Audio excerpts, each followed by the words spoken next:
Good morning. Thank you for spending a few moments with me in the Word today. We've been talking about this week about resisting the enemy and he shall flee from us. You know, in James chapter 1 and verse 12, this is the Weymouth translation that I'm reading. It says, "Blessed is he who patiently endures trials, for when he has stood the test, he will gain the victor's crown, even the crown of life, which the Lord has promised to those who love him." You know, when the test comes, many will run from the test. But the thing is, until you pass the test, you'll have to keep taking it over and over again. Now, we got to understand God doesn't bring the test. He doesn't bring the temptation, but he wants us to pass the test. You know, you think about it. God, he didn't keep the 3 Hebrew children out of the fire, did he? No, we find that God went in the fire with them and they were not burned and they came out on the other side promoted. God, he didn't keep Daniel out of the lion's den, but God shut the mouth of the lion and Daniel came out on the other side promoted.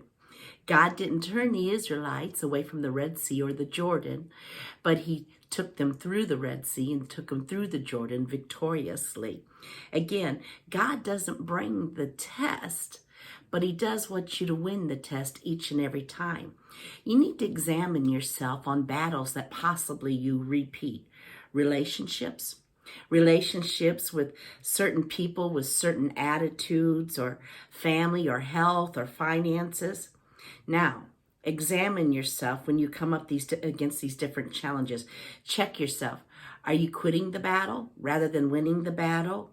Are you taking another way around it rather than going through it God's way?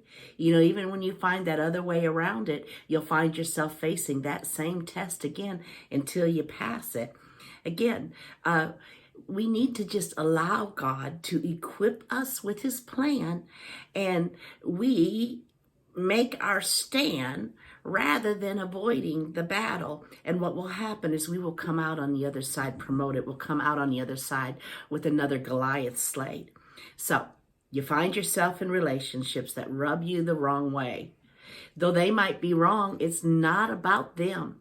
It's about you.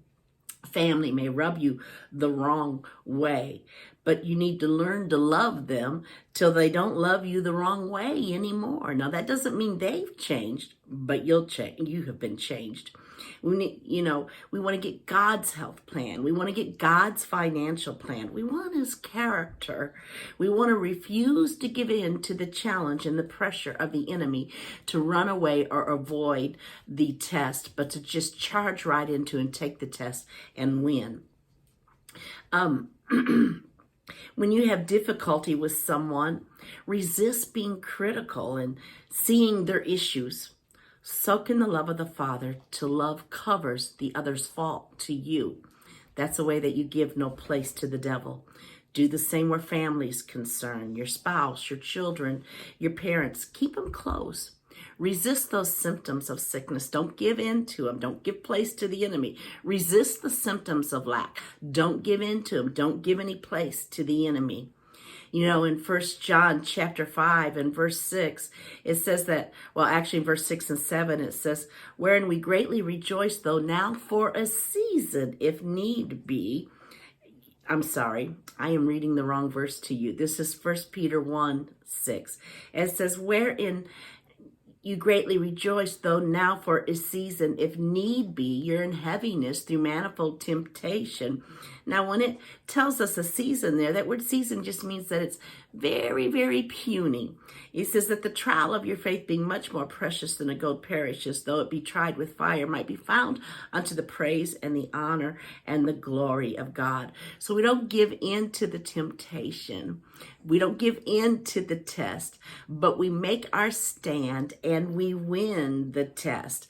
You know, it may hurt for a minute if need be. But we need to rest assured that all of our brothers and sisters around the world are going through the same thing in some form or another. Don't let the enemy get you into self-pity as if you're the only one that's going through this.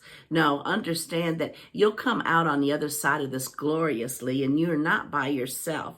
And we have to realize what Romans 8:18 says, that the sufferings of this present time, for this temporary moment, are not worthy to be compared to the glory that will be revealed in us. The Passion says it this way: I'm convinced that any suffering we endure is less than nothing compared to the magnitude of the glory that's about to be unveiled in us. Again, listen to me. God doesn't bring the test. He doesn't bring the temptation, but he gives us direction through the test where we can go through unharmed, unhindered, and victorious on the other side. So make your stand with the plan of God. Don't back down. Don't run away from the battle. Don't find another way around it, but take God's plan, charge through it, win it, and watch the glory that you'll see on the other side. I love you. I look forward to being with you Monday of next week.